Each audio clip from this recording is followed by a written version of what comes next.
Evening, everyone. Welcome to your study part. And today we'll be considering chemistry. So today's subject is chemistry. Good evening. Get your pen, get your book, and be very attentive.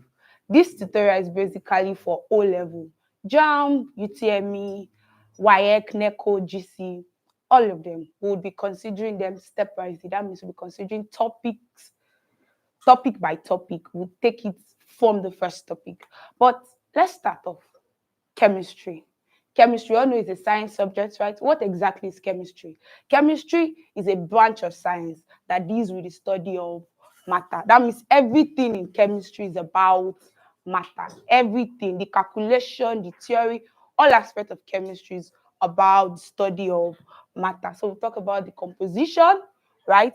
We'll also talk about the structure, interaction, and also transformations that involves matter.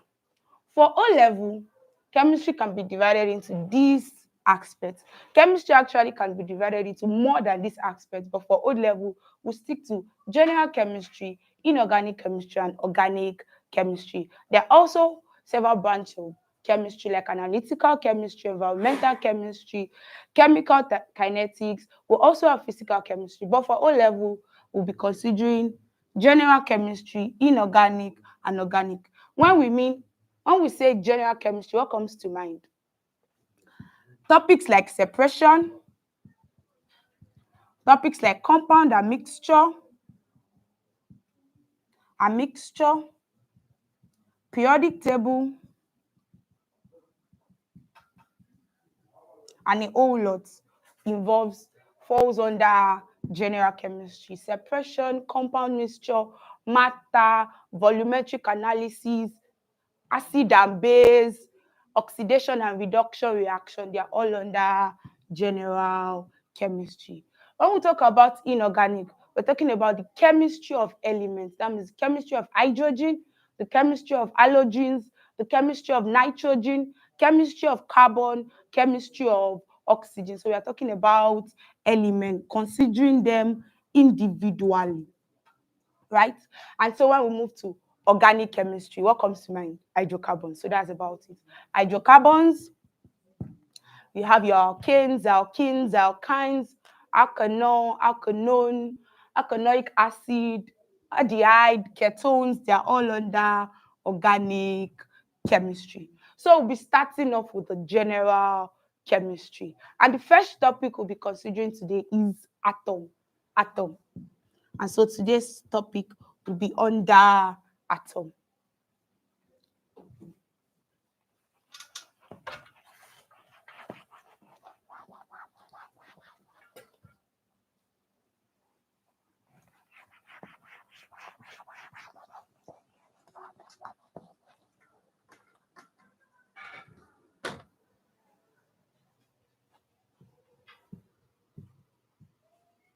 Atom.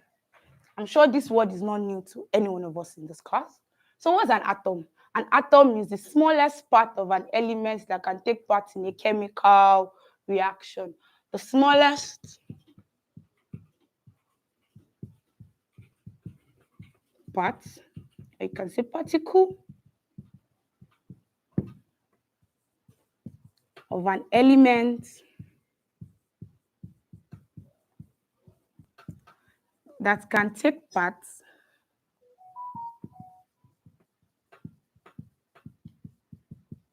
in a chemical reaction. Smallest part of an element that can take part in a chemical reaction. That's the definition of an atom. Atom also have subparticles. Atom have subparticles. And we know the subparticles of atom. You have the proton, you have the neutron, and you have the electron. So these are the what? Subparticles of atom. We know atom is smallest part of an element. So the beginning is elements. This is starting point. Element, smallest part of an element is atom. But atom can also be subdivided into subparticles. That's the neutron, the proton and the electrons. These are, some are charged, some are not charged. For proton, it is positively charged. Neutron is neutral, whereas electron is negatively charged. So proton is positively charged, neutron is neutral, and electron is negatively charged. And these are the subparticles of atom. Let's consider what we call atomic number. But before then, let's just take a look at the structure of atom. Don't forget that atom is the smallest particle of an element. And so, the structure of an atom, we have this.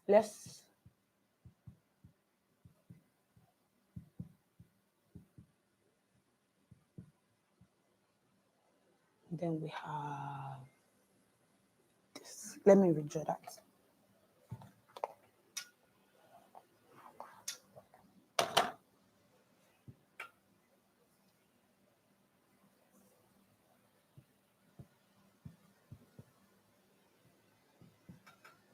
So this, let's denote it to be the proton. This X sign, the neutron, whereas this electron. And this entire would be the nucleus.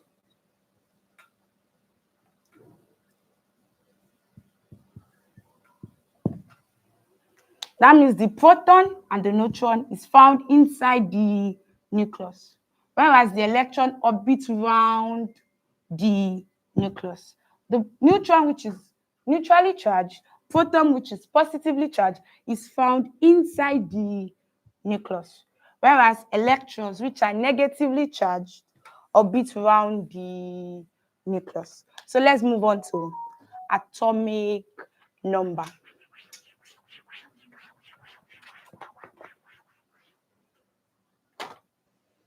What's the definition of atomic number? Atomic number is the number of proton of an element. The number of proton in the nucleus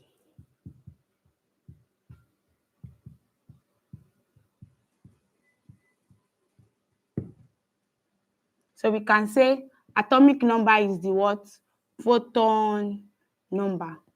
Atomic number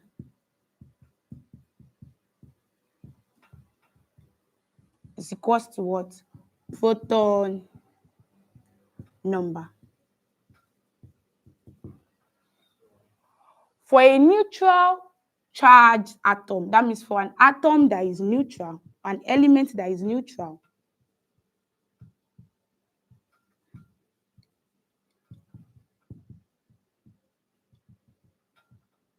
proton number is equals to electron number. Example, hydrogen. You know, it's the first element on the periodic table. So this, since it's neutral, the proton number is 1, the electron number is also 1. Let's consider another element, calcium. Calcium is the 20th element on the periodic table. This is the proton number and is also the electron number because this calcium atom is neutral. But if we get something like calcium 2+ and you are given 20, this 20 is the proton number, but because this calcium is not neutral, it carries a charge, the electron number is not 20, rather it is 20 minus 2. This +2 signifies that it has lost 2 electrons. And since 2 electrons are missing, we'd have to deduct that from this value. That means 20 minus 2, which will give you 18. Let's Let me give another example.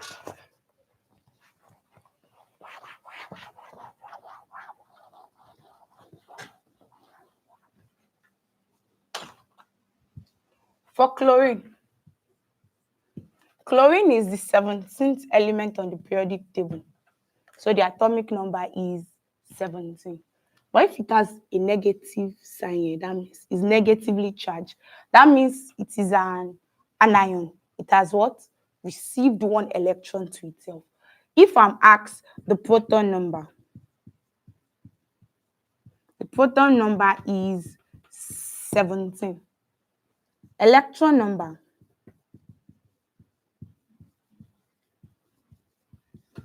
would be 17 plus 1 because it has received one electron to itself. It will be 17 plus 1, and that would be 18. So the electron number is 18, whereas the proton number is 17. But if I'm just given chlorine 17, the proton number will be 17. The electron number would also be 17 because it is neutrally charged. Let's consider mass number.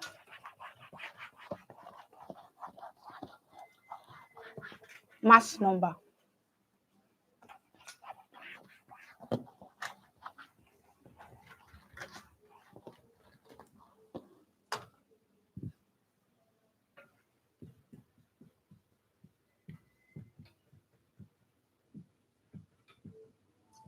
What's mass number?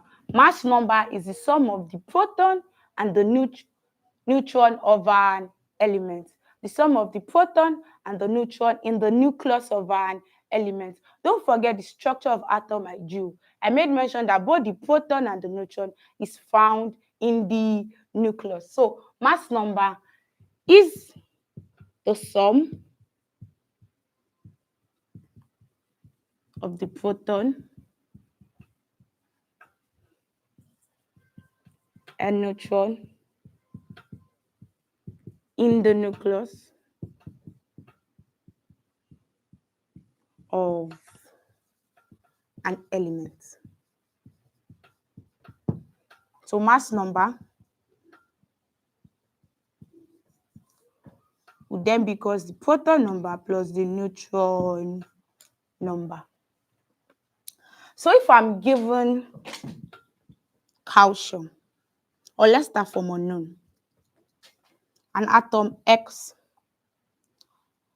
and I was told this is 17, this is 37.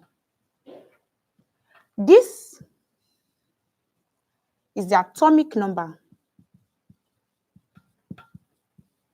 whereas this is the mass number. This is the atomic number and this is the mass number. And so we are told that the mass number is 17. Atomic number is, mass number rather is 37. Atomic number is 17. Calculate the neutron. Since I know that mass number is the sum of the proton plus the neutron, I can calculate my neutron. Since it will just be 37 minus 17, and this will give 20. Another element, 618. I know this is my atomic number and I know this is my mass number.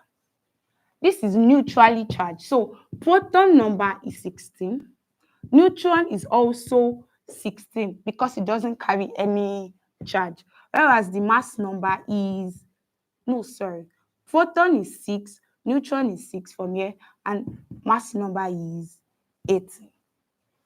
But if I'm given 6, 8 minus, it carries a negative charge. That means it is an anion. It has received one electron to itself.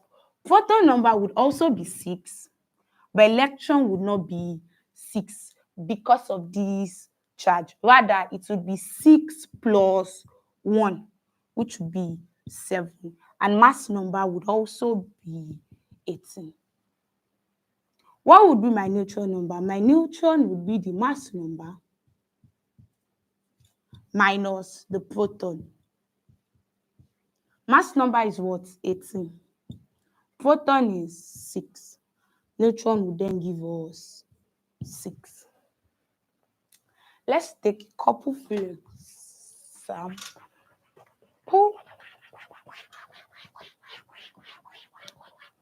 Let's try for positively charged atom. This is 6, this is 18, this is X, and you have a positive 2 plus. My proton number is still the atomic number, which is 6. This element carries a charge, so my electron will not be 6. Rather, since I know it carries charge and it is positive, that means it's cation. And cations do what? They give out electron. This number shows the number of electrons it has given out. Here it is 2. But if it is negative 2 minus, that means it has received 2 electrons to itself. And so electron number would be 6 minus 2, because it's a cation, this would be 4. Mass number is still 18. Neutron is then 18, which is the mass number, minus the proton number, which is 6, which will give us 6. All right. So let me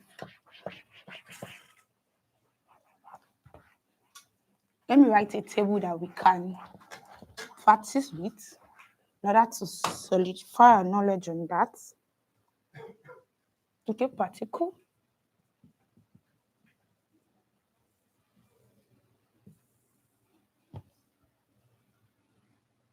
Neutron. Electron. Proton.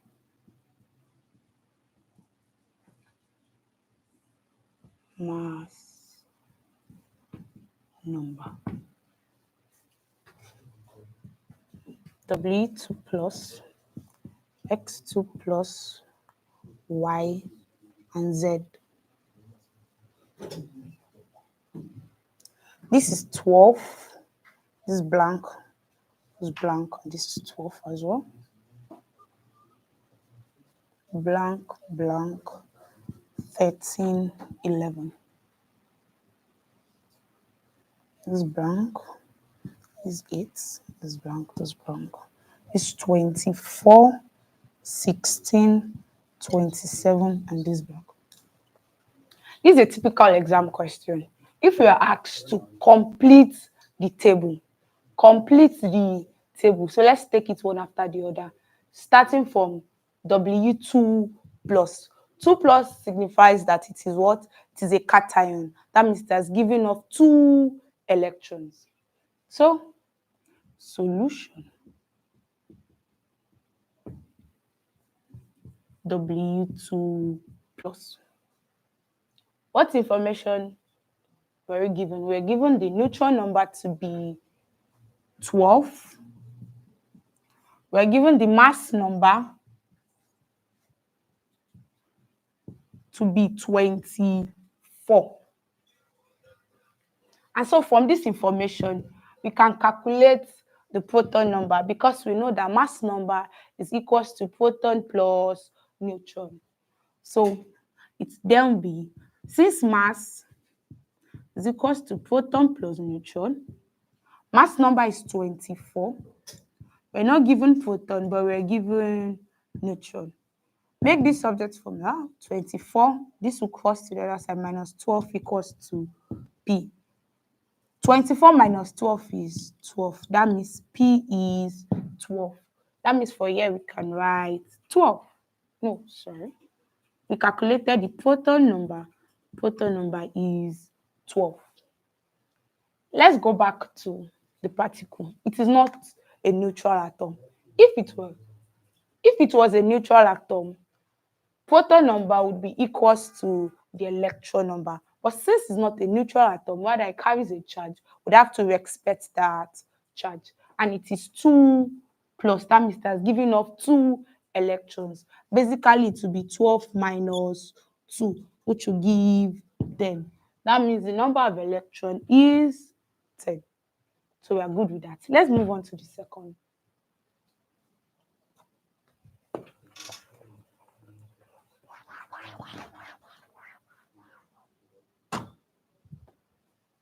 Let this be a negative sign. X2 minus. We're given the proton number to be 8. So proton 8, mass number 16. From here, we know our mass number, we know our proton number. We have to calculate the neutron number and the electron number. But we all know that mass number is equals to the number of proton plus the number of neutron. This is 16. This is 8. So we can calculate this. This will be 16 minus 8, which is n. So n is 8. So our neutron number is 8. So we can write 8 here. Then let's move to the number of electrons. The number of electrons would have been 8 if this didn't carry this charge. But since it carries the charge, we have to respect that charge. And negative sign shows that it is anion. It has attracted 2 electrons to itself. So it will be proton number plus 2. So electron then would be 8 plus 2. And that is 10. So this is 10. Let's move to third one.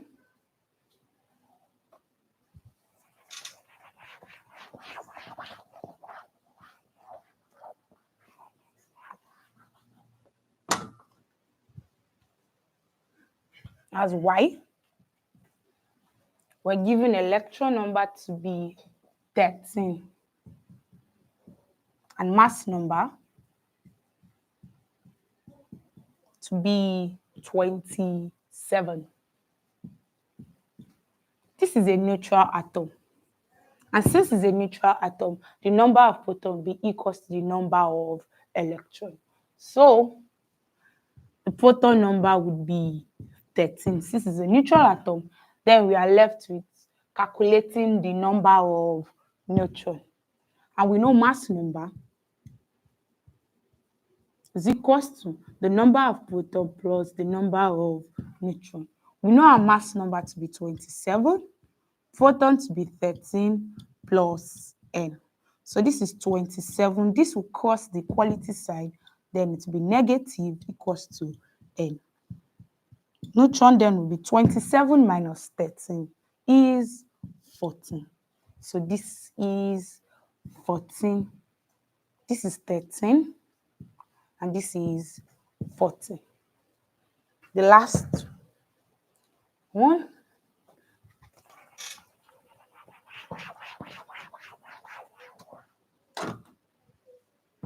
That's Z. We're given the neutron number to be 12, the electron to be 11. This is a neutral atom. And since it's a neutral atom, the number of electrons is equal to the number of protons. That means the proton number is 11. We are left with calculating the mass number. So mass number is proton plus neutron. Proton number is 11. Neutron number is 12.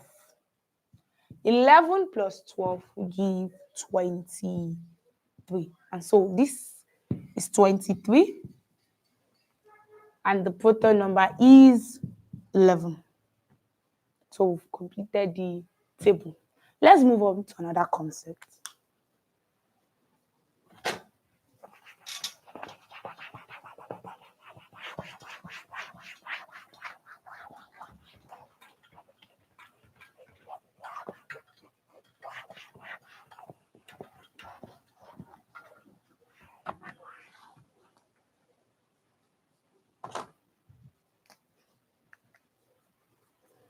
and that will be isotopy.